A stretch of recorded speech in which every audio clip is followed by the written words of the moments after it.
I've got a couple of changes I need to make on the calendar. Need to take away 26 notes, but what I have due is notes from today and notes from Wednesday's class. If you don't come to Wednesday's class, you just won't turn in those notes unless you want to email me and get the video of the class, and maybe I'll post it just to have it available for you, and just turn in the notes for this week. Monday, if it need be, but if you want to do Monday and Wednesday, it won't be extra credit, but it'll just be a 10 out of 10, which, you know, raises everything and you get 10 out of 10. No quiz, no writing assignment. And hopefully you'll find this somewhat interesting. I put together something about happiness and money because I think economics at times gets away from how real people live and feel. So I'm hoping we can kind of get into this and just think about this as something interesting to talk about and think about. And so ask lots of questions, and hopefully you can get off your computers and be here with me. And so we can have that kind of together time around this. Because I don't know, I think it's important to think about what is the good life? How do we live our best lives? I think, you know, why are we here in college? Why are we here in college? That's actually a real question. To improve? Was not ready to, very honest, not ready to work. Why are you in college? To make money? Not ready for the real world? Legitimate? What else? What else? What about it?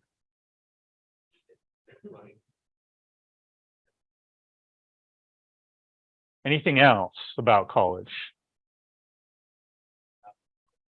A college experience, right? Back in the bad old days, before women were really integrated as they needed to be, they called degrees in college was what was it? An MRS. Like you'd go to college to get married to another college educated person. Are you here to find another college educated person and get married? I accidentally fell into that, right? And it was a good way for me to find somebody who was compatible and had the same interests. I would hope also maybe colleges, you know, if only accidentally, as you're having the college experience, you're gaining some knowledge and understanding about the world and yourself that maybe helps you live a better life beyond just what money can give you. So a few notes today. So how do we find the good life? How do we find the good life? Write that down if you would. There are going to be very few notes, but I want you to write down some things. Say it again. Now, what is that? I know that's from Lion King. No worries. That's the good life? Okay, okay. What's the good life? What do you guys want to live? Gentlemen, welcome. What's the good life? What are you after here? What are you after in this lifetime? Yeah, we're doing happiness from an economic standpoint, and then I'm going to just tear apart economics' ability to even explain what a good life is. What is the good life? Owning property? Yeah. Buying my property, really feeling like I have my own place on this planet. I'm with you. But what does that get at, having your own place? Yeah, okay, get outside of money. What does it mean, having my own place? Yeah. Yeah, I think that's part of it, because it's beyond wealth for me. There's something, I don't want to say spiritual, because it's an econ class, but almost spiritual about having your own ground. Oh, by the way, I ran into a bear last night that had broken in. I spent the night at my buddy's house Saturday night. I come back Sunday. A bear had broken into my cat room, ripped a window out. And then last night I tried to fix it, and then I'm asleep and I hear, I go out, I see a bear, a big boy right there. And I'm no longer afraid of bears because where I live up in the mountains, but I go, hey, boy, go. And he kind of looks at me and he kind of wonders, I'm as big as you. And then he goes, nah, and he kind of trots off. And so I'm a little trepidatious right now as to whether or not the bear's not back inside my house, and not only in the cat room, but all over my house. But why do I tell that story? That having my own home and that kind of experience, man, that's vibrant, right? Even though I'm kind of on edge, that was a vibrant experience to be face to face with that bear last night. Tyler, what were you going to say about having your own place?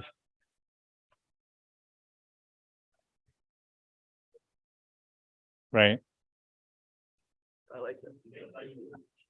Say again? I like that. You like that? So here's some ideas, and I want you to write down, is it making more money? Is that the good life? I mean, how much money do you want to make? What's going to give you the good life? No. Lots. No, I need a number. I'm an economist. What's lots of money? Is it $250,000? Is it 200? Is it 100,000? Is it 60? No. I heard that like after 20 million, like the more you have doesn't even matter. After 20 million. Okay, well, I'll set that as my goal. Don't get any happier. Right.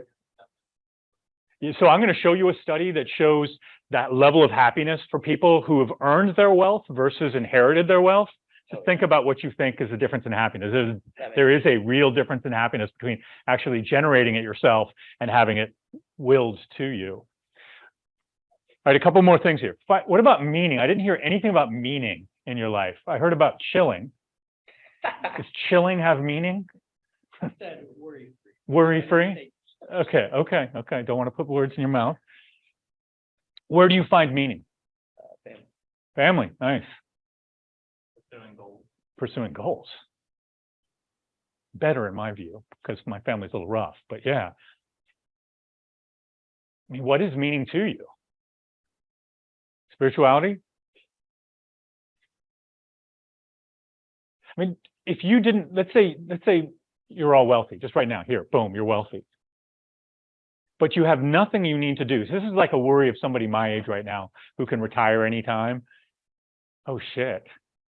Like, that's great, but also, what now? What do you do? What fills your day? What gives it meaning, right? And I have other buddies who've retired who travel a lot, but I also see a little lack of purpose, right? And so I think work, in a way, is a way to find meaning and identity.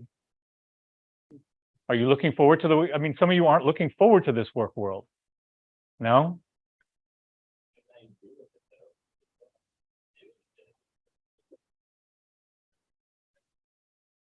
Right.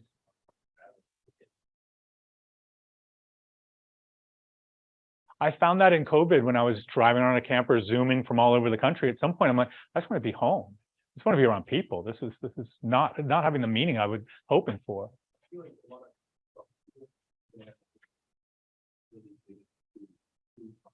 Right.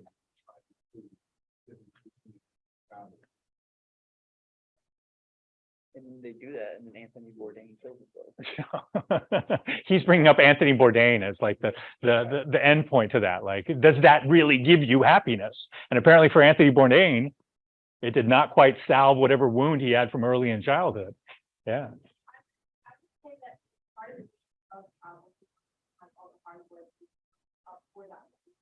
If I can constantly travel, right? Like, you gotta have like the parts where you're like, I don't know if you get what I mean. I know exactly what too.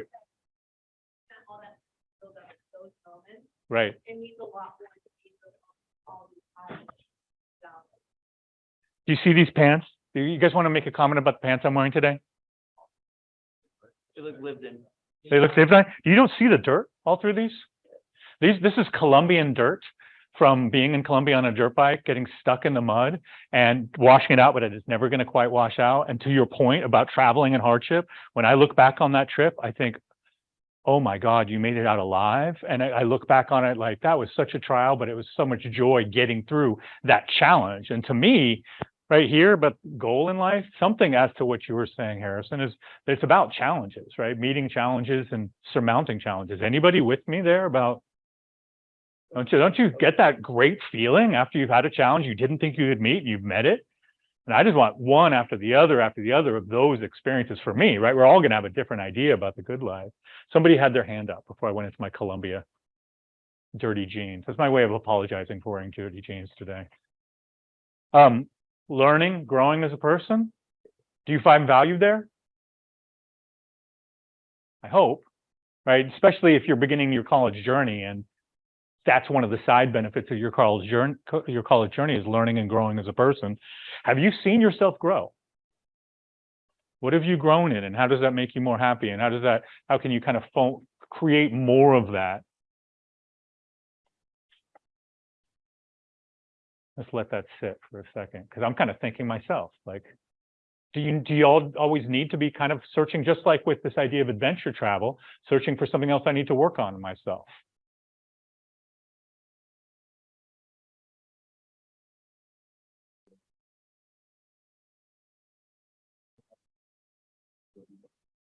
right.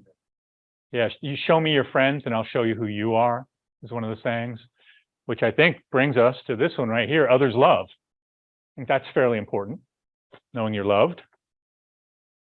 And are you going to fill your life not just with money from this job, but with a group of people that love you and you love them? I mean, that to me seems pretty paramount. Is helping others the good life? Do you help others? What did it feel like last time you helped somebody?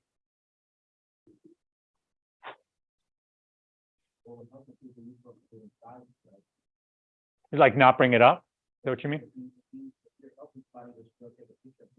Yeah, exactly.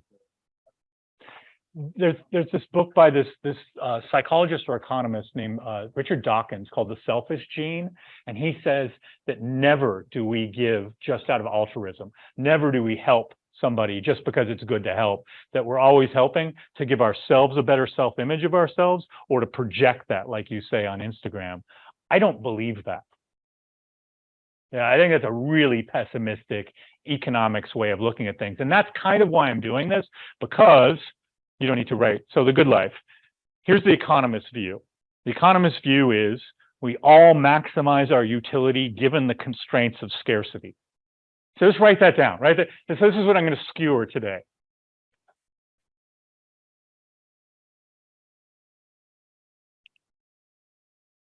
So there's only a certain amount of stuff out there. And so we have to get more skills, because originally your answers to the good life were that you're going to go to school to make more money and work. And that's right along with this. You're going to get skills because you're going to be competing with other people for scarce resources, and you're going to be competing with other people to maximize your utility. And utility, one more thing to write down here, is the economist's term for the want-satisfying power of a product or a service. They're all just looking for getting our wants and needs satisfied. Now, what's the contradiction between what I'm proposing up here and what the economist is saying?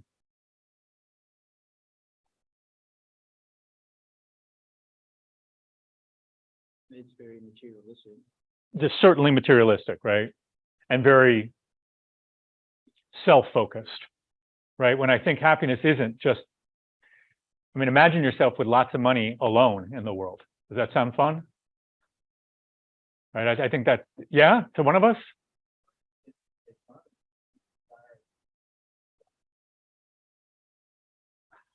If that brings you inner peace.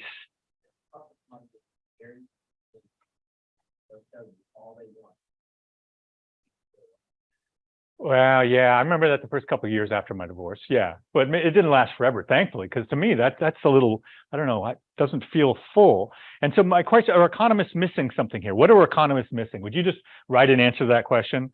What are economists missing?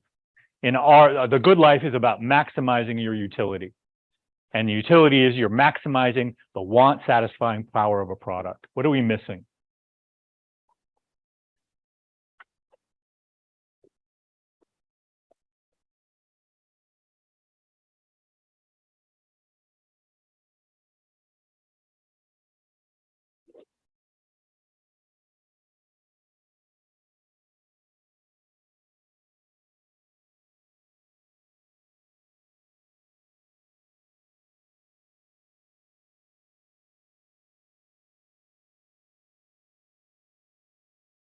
There's a phrase, I'm not sure where it comes from. It might be psychology. It's called the hedonic treadmill. You know what hedonism is? Trying to get all your pleasure, you're just getting maximum pleasure all right now. Hedonic treadmill is that because when you buy something, it gives you that hedonistic pleasure, right? You get something new and that brings you pleasure. But then that just becomes your normal, right? Oh, that's that thing that I still have. And so what do you need to do? Buy that next thing, and that's the hedonic treadmill. And this seems to be very much a hedonic treadmill. It seems to miss kind of the nuances that we are social beings. I mean, but I don't know how this will strike you, but this was a learning I made just in the last couple of years in my reading that, you know, human beings did not evolve as individual animals, right? We did not evolve, if you believe the story of evolution, as single individuals out there over time getting better prepared to deal with the world. We evolved as social creatures, right? We could not, any one of us can survive on our own. We need a group of others to help us. Furthermore, how do we gain our incredible intelligence, right? If you rate our intelligence higher than the animal, it's having to view other people's opinions, desires, needs, and kind of play out. It's what that person's thinking, I need to do this because this person's thinking that. That's what's given us our great intelligence, is one theory. And I think we're really missing here this idea that we are at bottom social creatures and evolved in the way we evolved only because we're social creatures. So I'm gonna play with some thinkers here. So here first is maybe kind of a fun study about happiness. And what this study shows, this is just an abstract in the learning module. I have all of these studies I'm going to show here if you want to use them for a paper in the future, if you find them interesting and want to look at them. This one's about self-reported happiness in cities around the country. And I'm going to show you, first of all, can you even see that in the far back? Can you see some of these? So here's kind of an idea what economists do. We'll try to measure things to understand the impact of one measurable thing upon another measurable thing. So we'll look at, say, interest rates. If interest rates go up, what's going to happen to people's borrowing power, or how many new cars are people going to buy, and then how is that going to affect GDP? And we list a bunch of numbers and find statistical relationships between those things. And so we also do it with happiness. And so we measure things about people, and then we measure that next to their level of self-reported happiness. So this is the standard error. We don't have to worry about this. Here, this coefficient, and all coefficient, we've talked coefficient. What is a coefficient? A number with meaning. So this coefficient is for, if you're an unmarried couple, for every 1% increase in the amount of unmarried couples in this study, there was a 0.082% increase in overall happiness. In other words, being an unmarried couple, you are much more happy than if you were separated. Divorced almost makes you a little happier, believe it or not, 0.005. Married makes you happier by 0.266. So out of all of these things here having to do with whether you're connected with another person, what is it showing? Happiness comes from where? Marriage, having that solid connection. Age, notice you guys, I think you're in age group 2. You're a miserable lot. Right there. And then as you get older, a little bit happier. Then there are things around race, which I imagine have to do with feelings of racism, feeling of not being included, or feeling being included. Levels of education. So notice, if the good life is about becoming more educated, some high school 0.002, college graduate 0.96, married much greater. So if you really want to be happy, I mean, look at this and let's find together what's going to make you the most fulfilled according to this study. What do you need to set your sights on to have the good life? Pardon me?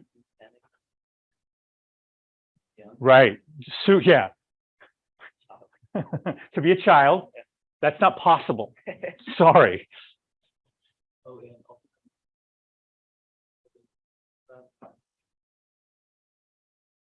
Yeah, more than 75 grand. Maybe you guys were right. You want to go to college to make more money. It is the biggest hitter, isn't it? 6.5? I think the past certain place. Well, no, I'm going to show you some new data on that. So we do these studies to try to get certainty, but when you're dealing with social science, things are always changing about human society. And so that number about 75,000 not getting happier anymore, that's no longer true. And I'll show you the updated data on that. Write down something here that you find surprising, that either makes you unhappy or happy. I'm curious what you're going to say in your notes. Negative, and then the larger the negative, the more it makes you, the more it takes away from your overall happiness. Positive, and the larger the number. Being a student makes you a little happier.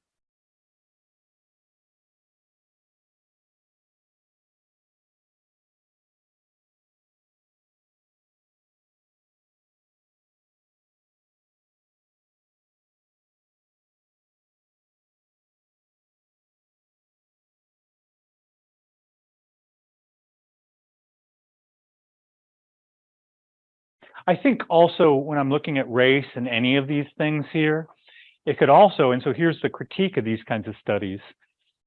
It could just be that certain people of certain cultures, racial or college bound or non-college bound around ages, have different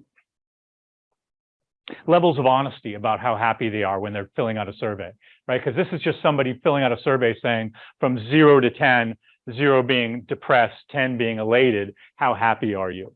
And so how reliable is that really? And then furthermore, do certain groups of people report differently about those things? Who has the highest self-esteem out of any group? Do you know? Highest self-esteem out of any group in America? African American women. Highest level of self-reported self-esteem. If that's, I don't know if that's the determining factor, but it's interesting, you know, coming from a racial group and a gender that's been historically marginalized to still have that really high self-esteem. It says we have something to learn about what happiness, how that comes about. And I'm not able to comment on that. I don't know. So here's a map from the same study showing happiness around this country. Least happy is the darker red, blue, the most happy. What do you see? What do you see here? Highly.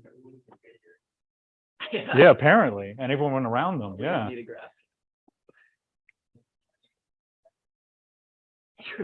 For the 5 people who live up there, right? Yeah, cities aren't looking too happy. Rural areas, highly Native American here and very happy. That's fascinating. Florida's pretty happy actually. They're all on like drugs and stuff. Not to generalize or anything, Yeah. but maybe incomes are higher there. Maybe was there something? I don't think there was something about the weather. I bet if you put in another variable, do you live in warmer or colder weather? I bet there'd be a coefficient that'd be positive for warmer weather. And then here's Butte County, right in the middle. All right, so now, pardon me? It should be. So read this if you would. I got a few things I want you to read, and then I want to ask some questions about this.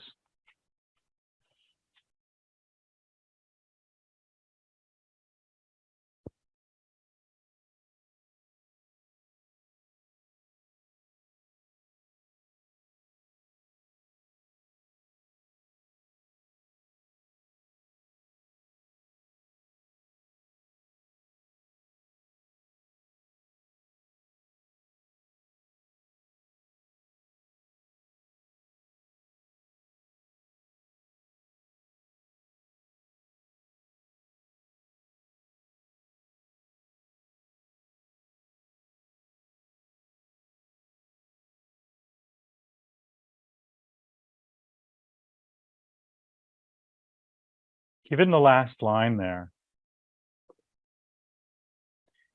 is the good life, is happiness just from fulfilling your desires? Is it just desire-based, or is it other more altruistic things?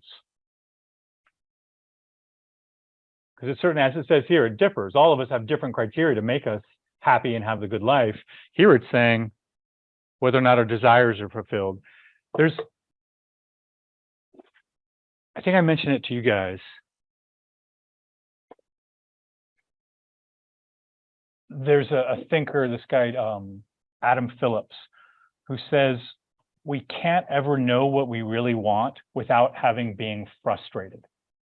And frustration teaches us what we want in life. What do you think of that? I found that profound, that it's frustration, being blocked from something, not able to get something, which teaches you, that's the thing I want. And without that, you become kind of bereft of, what do I really want? I don't know, it's all here in front of me. In a way, I think to our conversation that we were having earlier before class about, you know, finding spaces where people can be together away from technology, away from TikTok. We have so many avenues to be entertained right now that we don't feel frustration, and we don't feel that frustration of what should I do with my time? And that doesn't allow us this time to feel like, what do I want? Because I'm always occupied. Would you agree with that you're always occupied on technology or something, and so you don't feel like that deep boredom that leads you to, okay, how do I improve my life? How do I do something different? Any thoughts? Yeah, no, full.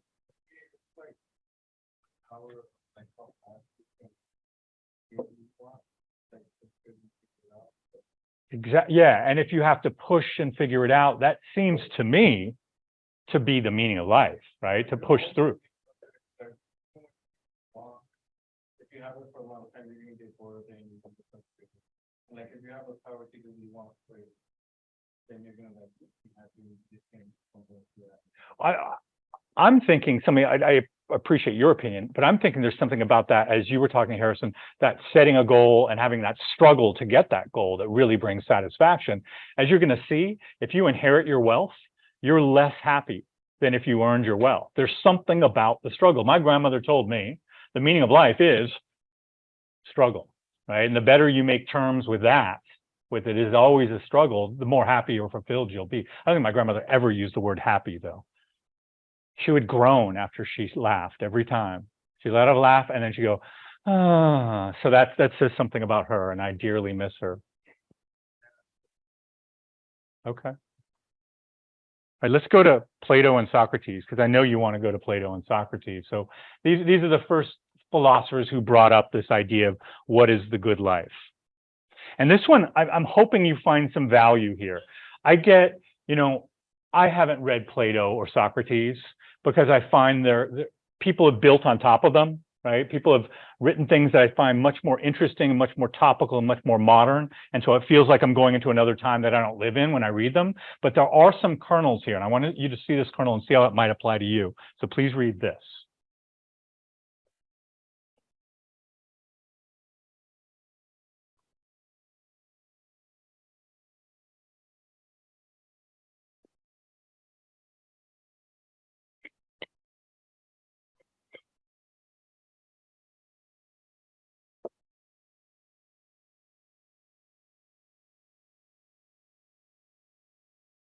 He predated them.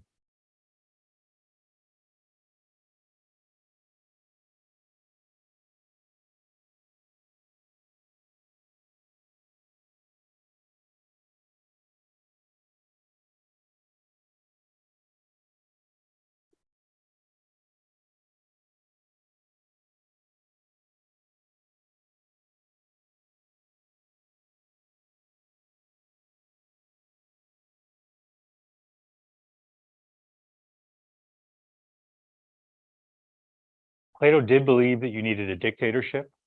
You needed a social hierarchy. So he was that, an authoritarian. But the thing I want to pull out here for you is his idea that everyone has an objective function. Everything in this world is meant for something, and even for people. And we have the thing that's profound to me is we have no control over that from his point of view, right? So he's getting more towards genetics, so nature rather than nurture. And each one of us was born into this world with, this is what you will be. I think I've eventually come to what I am, right, doing this here. But it took me a long time.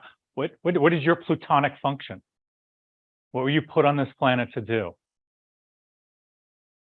I can't imagine what I would have thought at your age being asked this question. Probably like, are you kidding me? You're asking me that question? I'm 19, but I'm asking you. What's your plutonic function? What do you think? Talk to each other for a second about just this concept, but I want you to think, what maybe is your function in this world? What are you meant to do here? Yeah. Yeah, very much so. But I'd also have to say that everyone's standing on the shoulder of giants. So he's standing on the shoulders of the giants of the Greek Hellenic gods, right, of Zeus and all of that, and them on people before them. But yes, he was really the first philosopher, so to speak. Hey, talk to each other. What's your plutonic function? What are you meant to do in this world? I don't really know. My goal eventually is to have a family and be a good dad. So. What are you naturally suited to do?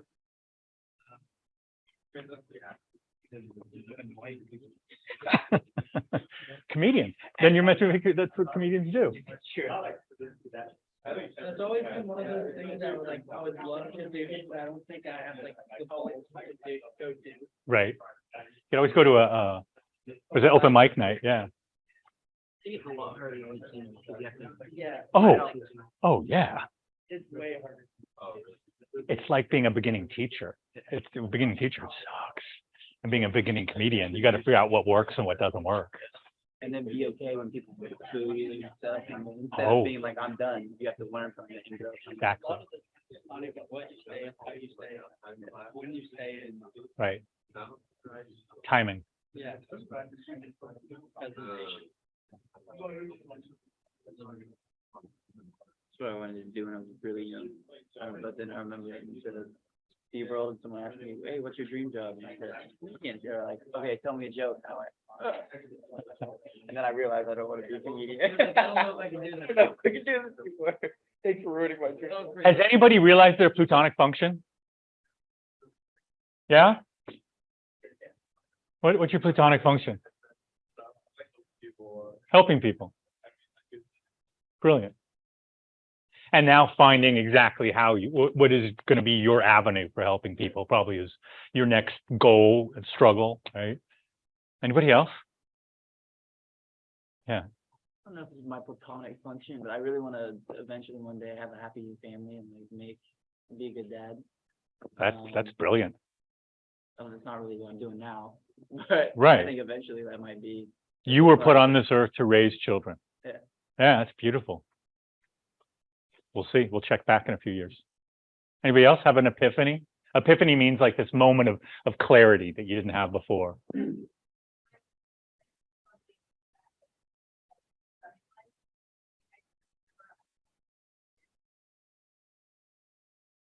I like helping people, feel like I can do a lot with that. And this is why law is in your future? Yeah. But yeah, Sounds like you're close, if not right there. I have no idea if you can ever really know, right? And in a way, this is very reductive, right? Do we all really just have one purpose on this earth, like a chair? I can't fully buy that. That's partially why Plato is interesting, but of another time. So a few things to write down, because I want to kind of push you on these other ideas. He also argues that our function and our soul's mission is to live justly and achieve a state of, that should say, unity and harmony.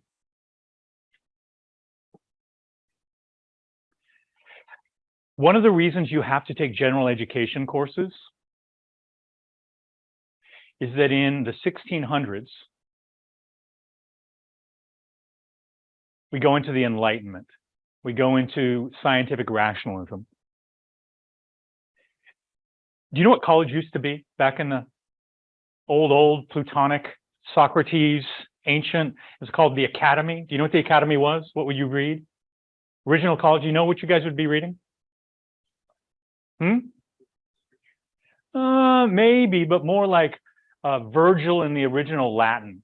Maybe Plato in the original Greek. So you in college, the original academy would be mostly for rich people. So I wasn't going, but mostly for rich people, where they would teach them Greek and Latin, and they would read the great poets and writers in their original language. And that was a college education. And then what you would do to go on and find a profession is you'd get a graduate degree, and then you would specialize. But your 4 years in college was you reading the classics in the original language. Does that seem like something you'd want to do? No? Okay. So what is that? What do you think is trying to come from that? And I'm going to connect that with what's up here. What is it? What's the end result of reading great thinkers in their original language, epic poetry, morality tales, Greek tragic plays? You create more artists. Yeah. Yeah.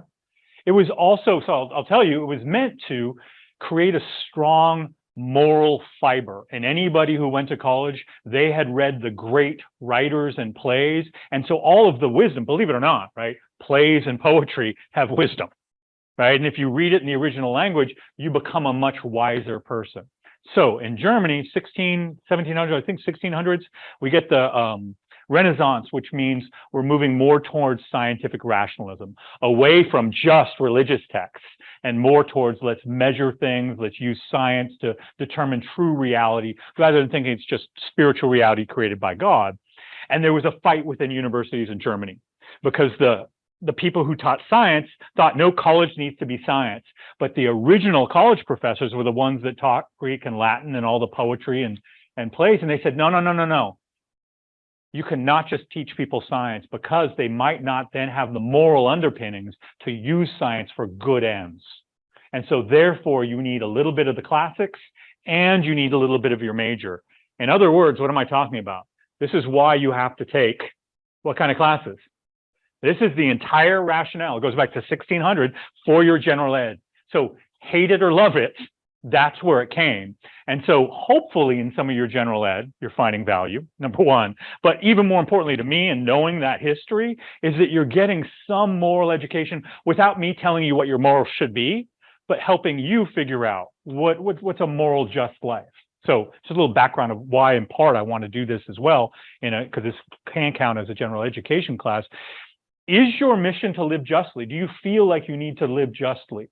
Or do you feel like if you get away with stuff, tough on the other person who I got over on, is part of the fiber of your being living justly? Treating others the way you want to be treated. Doing things when no one's looking and never expecting to get any thanks. Back to what you were talking about earlier. Yeah, Rion.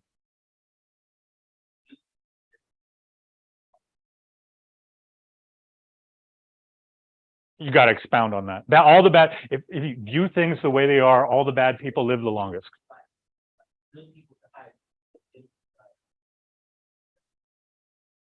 Life ain't fair. No.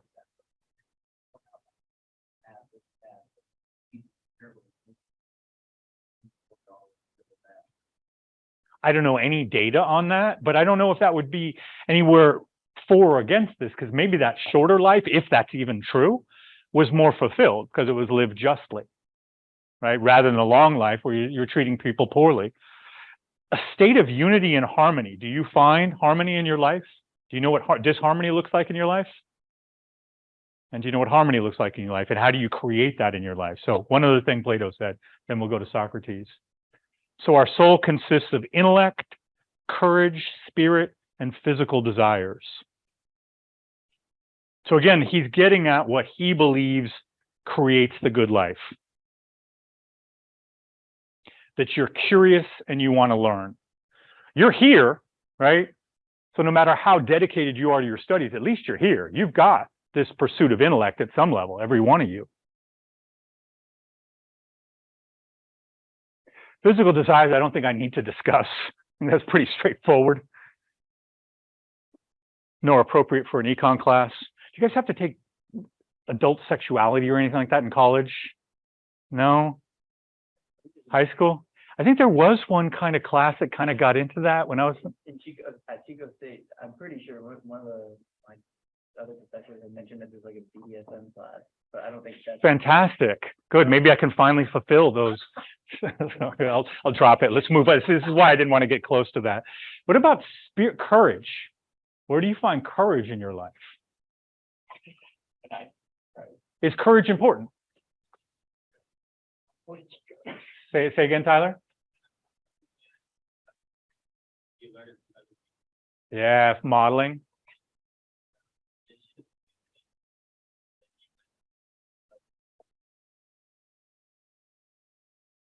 Yeah, and so as you get older, you realize that your responsibility is to model that for your kids and for others who are watching you, right?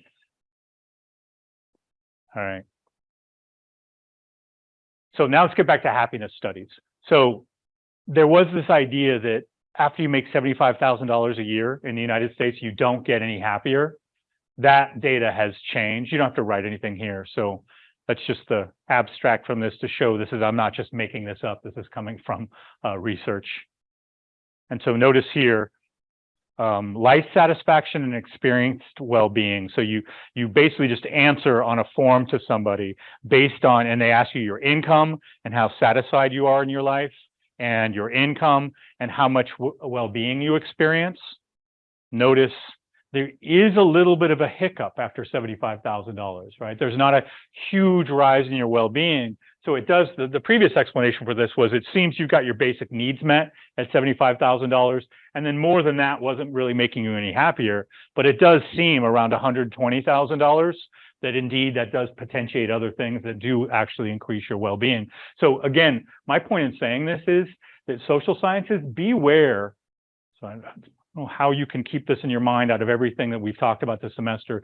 Beware of people citing social just studies on society, on psychology, on economics, and saying this is true. You don't get any happier after $75,000. That study was done at a point in time that showed those results, but human society changes, culture changes, and these outcomes change. So this is an important just update on that reality. Notice here, negative feelings at the lower income levels, less negative feelings at the higher income levels, and then the opposite with positive feelings. So it does seem like money does bring a great deal more happiness. But, so I won't ask you to read this, I'll explain this. Economists have a really hard time believing that if I right now, all on your piece of paper, write down how happy you are, 1 to 10. I'm not going to ask you to do that. What's going on in your mind when I'm asking you to do that? How do you measure it? Okay. What else? I'm going to look at these papers. Do I want to tell them the truth? How happy are you right now? What's another problem with that? I want you to write down 1 to 10, and I'm not asking you to. Well, come on. Right. Well, okay? I'll use that point. What if I have a cold or something? Well, what happens when you leave class? It could be Yeah. you get a lot happier, right? And it could be the next day you get a lot sadder, or this is always changing. So these guys did a study where they looked at people's self-rating of happiness to unhappiness, and then, believe it or not, sat down and had a conversation with them. And then documented that conversation and realized, yo, this guy is not that happy because he talks about his divorce and his bankruptcy. So they got into detail in people's lives, and they said, you know what, when you look at those vignettes of what that person told me next to the number, those do not match up. So all of that saying that some of these studies also are suspect. All right, one more thing to read.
What do you find true in there? Write in your notes something you see is true.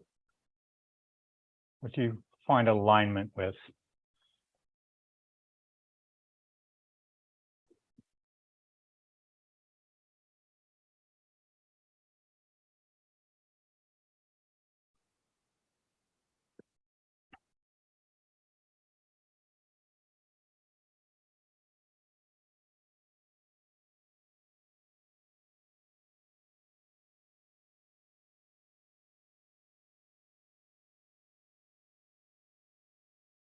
Something I find really interesting here, you can't be happy, according to Socrates, unless you're temperate. You know what temperate means?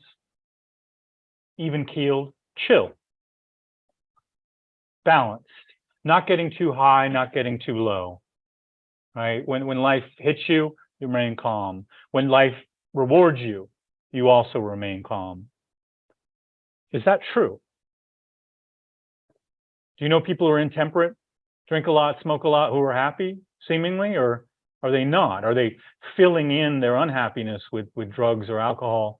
I'm asking, I don't know. Maybe there's some really happy drunks out there. Right, but is that, so, but we're talking about a happy person. Yeah, and I think maybe he's onto something here. Well, I feel like it all like kind of starts like about that. Once you do it, then you want to keep doing it, you know, Right, which you can never get back, especially with some things. Right. Brave. You cannot be happy unless you're brave. When was the last time you were brave? Got out of bed this morning. Good call. Because I think there's truth there. Wise, just. All right, let me ask a question. I probably shouldn't ask this, but I'm gonna ask a question. Is Donald Trump happy? Sorry, I just. Is Donald Trump happy? Because, and I'm not going anti-Donald Trump, but he is not a temperate man, right?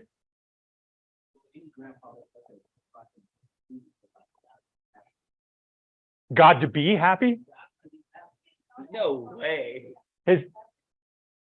That's true. That's true. Is Joe, okay, so let me go with this. Is Joe Biden happy? He doesn't know if he's happy or not. But people who are intemperate, who have wild lashings out of their emotion, which all politicians do, are any of them happy people? And do we want our politicians to be happy? And you guys got, yeah. Oh, for sure. Yeah. Relax, become happy again. Right.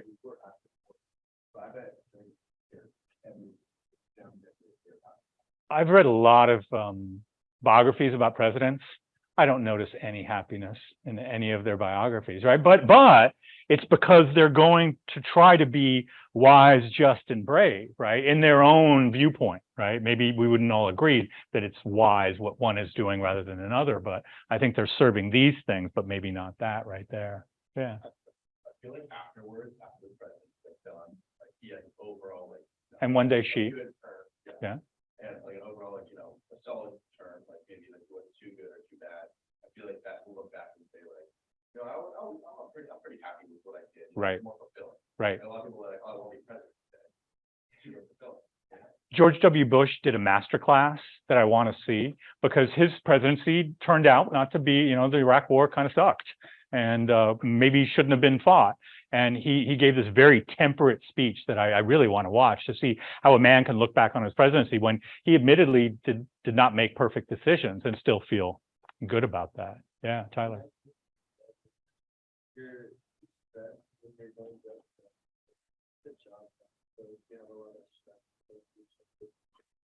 Right.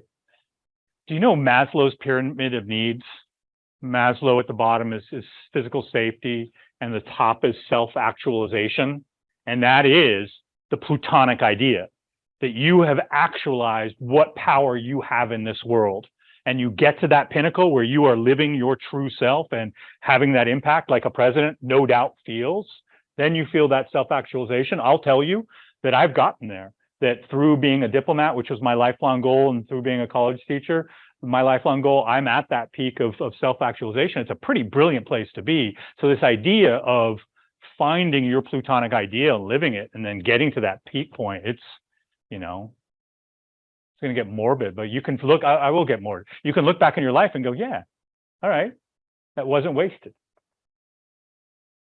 Oh, I was gonna say, I was just like, how you said, like, the same thing, like, the age is much working for it. It's like, right now, they're in like the working era, so like, they're like, Yeah. working for it, and like, obviously, it's not gonna fun time, but like, after those jobs, presidency, you know, you can go back and reflect, they're like, okay, well, I did that, like, you know, like, now you feel content that you actually did that. Right. I think with like, even with Obama and like, even Trump, like, all this, like, not my favorite person, but still, you can say it. Sure.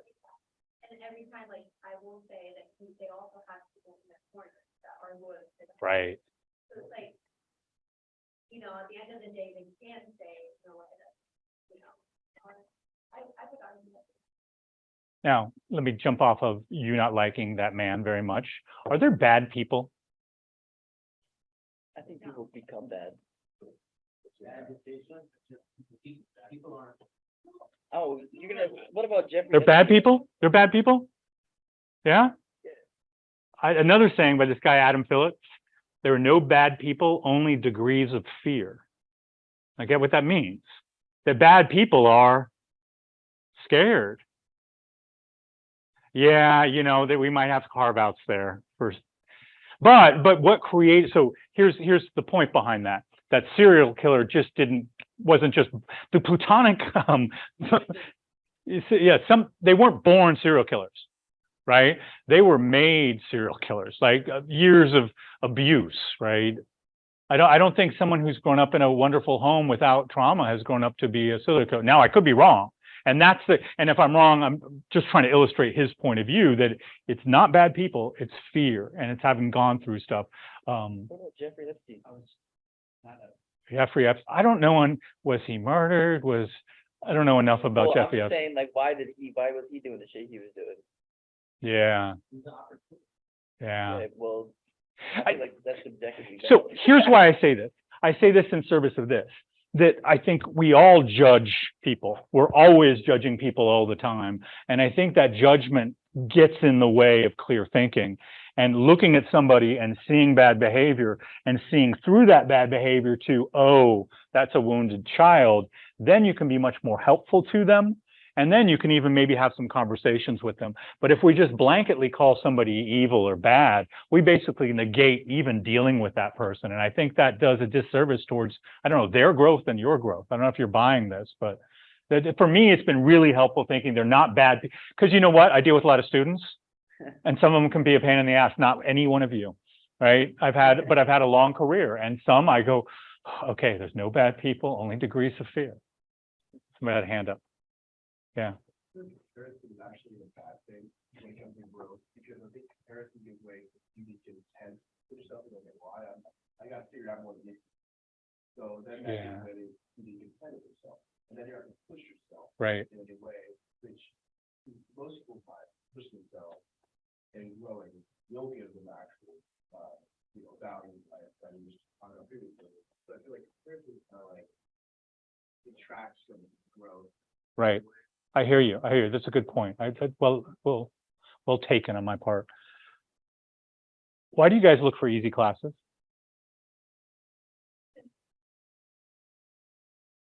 But I mean, if this whole discussion is around meaning comes from struggle and setting goals, why do you take easy classes?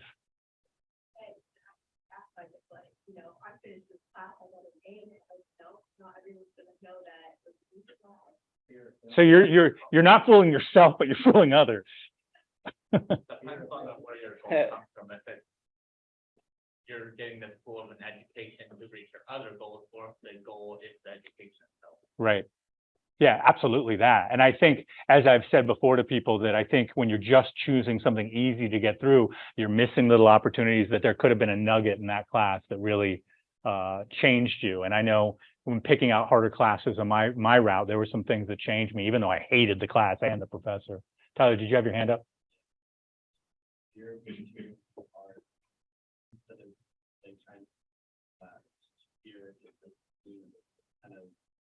A bit more than a regular class. Right.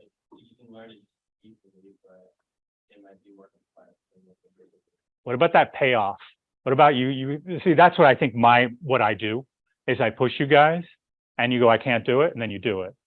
And that feeling of pushing through something that's difficult, I think brings you great value. All right, let me take you to Buddha. We'll come back to money later. Anybody follow Buddhism?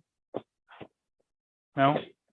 This is the path to happiness right here, but it's not the path to happiness. So Buddhism isn't really a religion. And you can choose to take notes here, you can choose not to. I don't want to force religion on you, but I think this fourfold path, the Four Noble Truths, are some of the most interesting realities of our life. The Buddha was a rich prince who was kept in India within a castle, and his father wouldn't let him. His name was Siddhartha before he became the Buddha. And Buddha means, I believe, the wise one. I think it's the wise one. He never saw the outside world. And one time he went on in his carriage and he saw a dying man. He was like, what in the world is that? Well, and his carriageman said, that's a dying man. What do you mean dying man? Did people die? And he realizes, oh my God, the world is not as beautiful as I've been cloistered to think as I'm just in this castle. So he then goes on a journey, and this journey is him becoming more wise and sitting underneath the Bodhi tree, where he finds enlightenment. He finds enlightenment around this idea. So the first one, so suffering. You can write this down or not, but I think this is really key information for your happiness. Guess what life is? I mean, before I even write what I said, I took this from a website and I cited it down below. Life is inherently unsatisfactory. You ever realized that? Maybe in a moment in class when you're bored, this is unsatisfactory, right? Life, I have to remind my daughter, life is unsatisfactory. You know, it's not always going to be perfect. Do you notice it's not perfect? And that's a pretty profound realization, that this life is unsatisfactory. All of our needs are not going to be met. And if our needs aren't going to be met, we're going to feel a lack inside of ourselves. And so that's the first noble truth. Life always involves subtly. You don't have to write all this down in obvious and subtle forms. Even when we see when things seem good, we always feel an undercurrent of anxiety, uncertainty inside. In fact, when I said this and I looked at your eyes, I saw that anxiety and uncertainty. Like I saw in all of you, yeah, damn, why did you have to bring that up? So that's the reality, right? Life. And is it always that way? God, I hope not. Jesus, somebody say no. Are you always feeling unsatisfied? Right? But it's going to happen throughout the day, right? There's going to be disappointments. Now, the cause of suffering.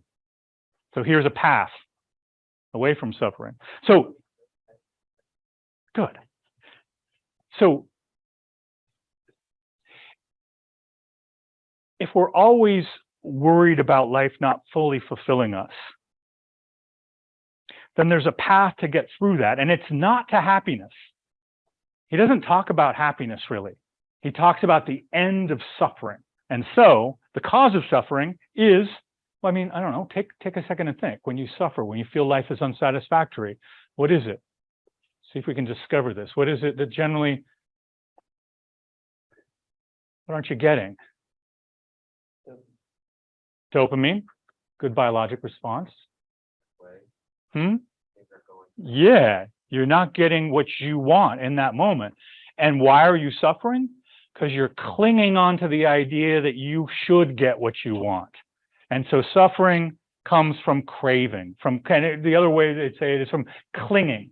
I need to be treated well all the time. I need to get whatever I think I believe I should have all the time. And it's always coming back to this I'm not getting this story we're telling ourselves about what I deserve, what this person owes me.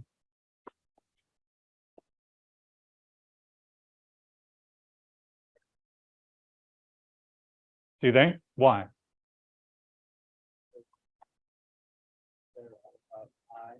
Right. And they wonder why they suffer. And it's because of the eye, right? And the eye's not getting what it wants. Anxiety. Right. Well, you can pass it on to them, or I think you've got to find this, right? I mean, I'm trying to give it to you a little bit, but I think in a way you've got to find it on your own. All right, the end of suffering. Now, the good news.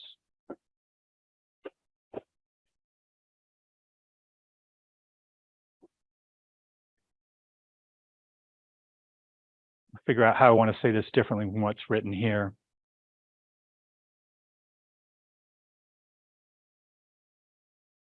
The end of suffering, and I'm going to say something different from what this website that I copied from puts. The end of suffering is releasing on those desires, accepting what's in front of you right now, that all you're going to get is right here in this moment.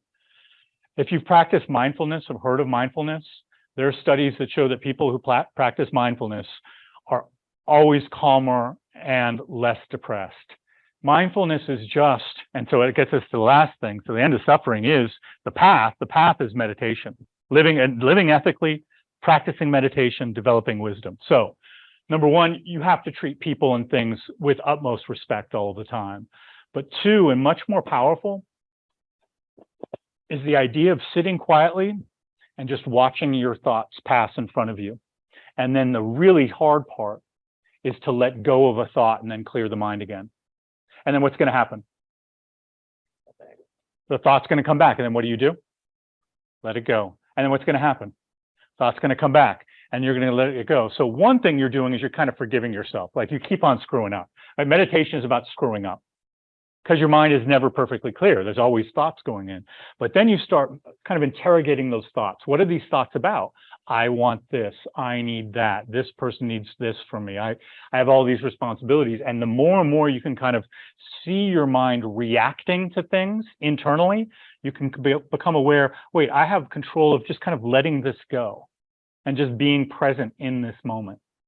Have you ever practiced meditation, mindfulness, just closing or opening your eyes and just deep breathing?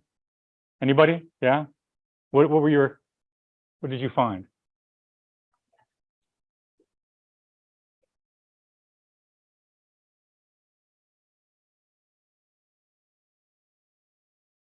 And did you as you watch those thoughts, did they have a theme? Did they keep going back to certain things? Right, right. And past memories that we're always having to deal with, right? And then, it's no more complicated than just kind of forgiving that, letting it go, and moving on to the next moment. Harrison. Kind of like reflecting on it for like, I feel like not always necessary, it's more so like, at least for me, you're like going through some hard times rather than like, you're content, you don't need to ask much because you can have more constructive thoughts, whereas when you're less content, more intrusive thoughts. Right, absolutely. Okay, so this is the last point I want to make on this. I think this is the best way for me to convey this idea that in Pali, the language that the Buddha's teachings were written in, Mamancha Papancha, I think is the phrase, and it is I making, my making. Your thoughts have a lot of I, my, don't they? And the best you can purify yourself from the I making and my making, the more you're just kind of open to experience, and you're not living in a story. Are we not always living in a story about our past and our future? Right? Our thoughts are consistently about regrets about the past, missed opportunities about the past, joys of the past, anticipation of the future, anxiety about the future. But often we're missing, if not almost all the time, this present moment and the breath in this present moment. And when you do that, when you're able to clear your mind, you find that word temperance. You find that balance. Since I've begun this practice, I'm not very reactive. I don't get angry. I get happy, but I don't get angry anymore. And it's because I'm not attaching my story to events. And we're always attaching our stories to events that leads to suffering. Now, how much does that cost? Right? This is free. Right? So there's no, I'm doing today non-economics economics class, right? If economics is about maximizing utility and it's about getting as much money to get as many things, hedonistic things as possible, I wanted to do today something that kind of cuts against that grain, because according to this tradition, it's exactly the opposite. It is helping others and living in this moment and not anticipation of the next that really brings you joy. Next class, I'm going to do some psychology, what's called psychoanalysis. It's Freudian related, but I'm going to add some things, and I hope some of you join me. It'll be another class like this, where it's outside of what we normally talk about, but it's going to be related not to the rational part of the human mind. It's going to be about the irrational part of the human mind that economists miss, and we miss it at our peril, because if we don't understand how people can be irrational, then we don't understand huge market crashes that affect our economy. To my econ major. All right, everybody, have a great one. Happy Thanksgiving to those of you who are coming back Wednesday. Are you by chance gonna do the online work where we can just tune in live? Yeah. You have the link from, Like a Zoom? yeah, there was